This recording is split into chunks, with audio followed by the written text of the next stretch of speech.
एकादशी व्रतम नाम सर्व काम फलप्रदम कर्तव्यम सर्वदा विप्रे विष्णु प्रीणन कारणम। श्री भगवान विष्णु की प्रसन्नता के लिए प्रत्येक को एकादशी व्रत करना पालन करना चाहिए। ये उनका कर्तव्य है। इसलिए हर व्यक्ति को भगवान की प्रसन्नता के लिए, क्योंकि भगवान को प्रसन्न करने से, श्री विष्णु के प्रसन्न होने से सुख और समृद्धि हमें अपने आप ही प्राप्त हो जाती है। तो आज षटतिला एकादशी के पवित्र अवसर पर सभी श्रोताओं का बहुत बहुत स्वागत है। षटतिला एकादशी का वर्णन भविष्योत्तर पुराण में भगवान श्री कृष्ण और युधिष्ठिर महाराज के संवाद में षटतिला एकादशी का महात्म का वर्णन है। युधिष्ठिर महाराज ने पूछा, हे जगन्नाथ, हे श्री कृष्ण, हे आदिदेव, हे जगतपते, माघ मास के कृष्ण पक्ष में कौन सी एकादशी आती है और उसे किस प्रकार करना चाहिए, उसका फल क्या होता है? हे महाप्राज्ञ, कृपया इस विषय में कुछ कहिए। भगवान श्री कृष्ण ने कहा, हे निपश्रेष्ठ, माघ मास के कृष्ण पक्ष की एकादशी षटतिला नाम से विख्यात है।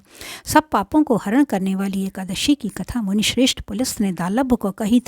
वो कथा तुम भी सुनो। दालभ ने पूछा, हे मुनिवर, मृत्युलोक में रहने वाला हर एक जीव पाप कर्म में रत है। उन्हें नरक यातना से बचाने के लिए कौन सा उपाय है, कृपया आप कहें। पुलस्त कहने लगे, हे महाभाग, अच्छी बात तुमने पूछी है, तो सुनो। माघ मास में मनुष्य को स्नान करके इंद्रियों को संयम में रखकर काम, क्रोध, अहंकार, लोभ और निंदा का त्याग करना चाहिए। देवादिदेव भगवान का स्मरण करते हुए पानी से पैरों को धोकर भूमि पर गिरा हुआ गाय का गोबर इकट्ठा करके उसमें तिल और कपास मिलाकर 108 पिंड बनाना चाहिए। माघ मास में आद्रा मूल नक्षत्र आते ही कृष्ण पक्ष की एकादशी का व्रत धारण करें। स्नान से पवित्र शुद्ध भाव से भगवान विष्णु की पूजा करें, अपराध के लिए क्षमा करें और श्री कृष्ण नाम का उच्चारण करें। रात में होम करें, जागरण करें, चंदन, कर्पूर, अर्भजा और भोग दिखाकर शंख, चक्र, गदा, पद्म धारण करने वाले श्री हरि की पूजा करें। बारंबार श्री कृष्ण के नाम के साथ कुंभड़, नारियल और बिजौरे के फल को अर्पण करके विधिपूर्वक अर्घ दें। दूसरी सामग्री का अभाव हो तो 100 सुपारियों का उपयोग करके भी पूजन और अर्घदान किया जा सकता है। अर्घ मंत्र इस प्रकार है, कृष्ण कृष्ण कृपालु स्व में गीतानाम गति प्रभा संसाराणा भग्नानाम प्रसीद पुरुषोत्तम। नमस्ते पुंडरीकाक्ष, नमस्ते विश्वभावन, सुब्रह्मण्य नमस्ते अस्तु महापुरुष पूर्वजा, गृहाणार्घ्य मया ददम लक्ष्मया सह जगत। सच्चिदानंद श्री कृष्ण, आप बड़े ही दयालु हैं। हम अनाथ जीवों के आश्रयदाता आप हो। हे पुरुषोत्तम, हम इस संसार सागर में डूब रहे हैं, कृपया हम पर प्रसन्न हो। हे विश्व भावन, हमारा आपको वंदन है। हे कमल नयन, आपको प्रणाम है। हे सुब्रमण्यम, हे महापुरुष, हे सभी के पूर्वज, आपको प्रणाम है। हे जगतपते, लक्ष्मी के साथ आप इस अर्घ को स्वीकार करें। उसके पश्चात ब्राह्मणों की पूजा करके उन्हें पानी से भरा घड़ा देना चाहिए। साथ में छाता, चप्पल और वस्त्र भी अर्पण करें।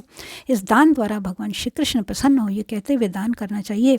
अपनी परिस्थिति अनुसार श्रेष्ठ ब्राह्मण को काली दाय गान में देना चाहिए। हे श्रेष्ठ विद्वान पुरुष ने तिल से भरा हुआ पात्र दान करना चाहिए। तिल के दान से व्यक्ति हजारों वर्ष स्वर्ग में वास करता है।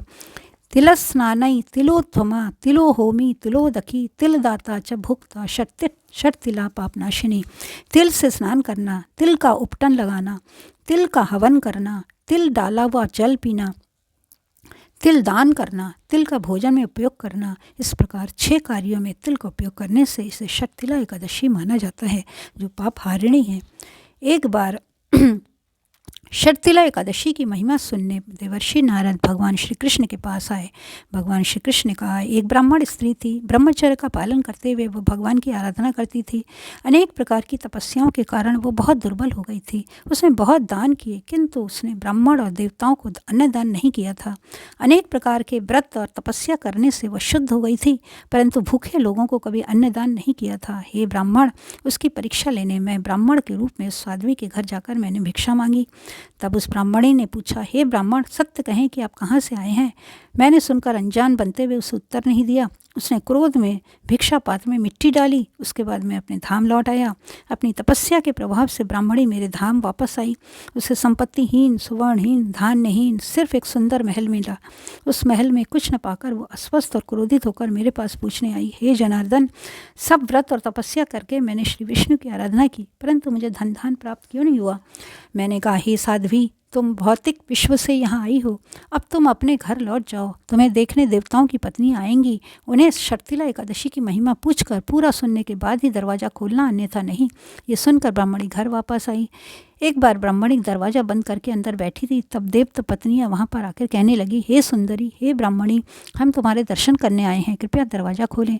तब ब्राह्मणी ने कहा, आपको मुझे देखने की इच्छा है तो कृपया शर्तिला एकादशी की महिमा का वर्णन करें, तभी मैं दरवाज़ा खोलूँगी। उस समय एक देव पत्नी ने उसे वो महात्म बताया। महात्मा सुनने के बाद ब्राह्मणी ने दरवाज़ा खोला।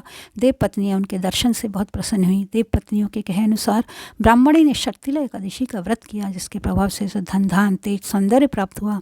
धन धान्य संपादन करने के लोभ दृष्टि से यह व्रत नहीं करना चाहिए।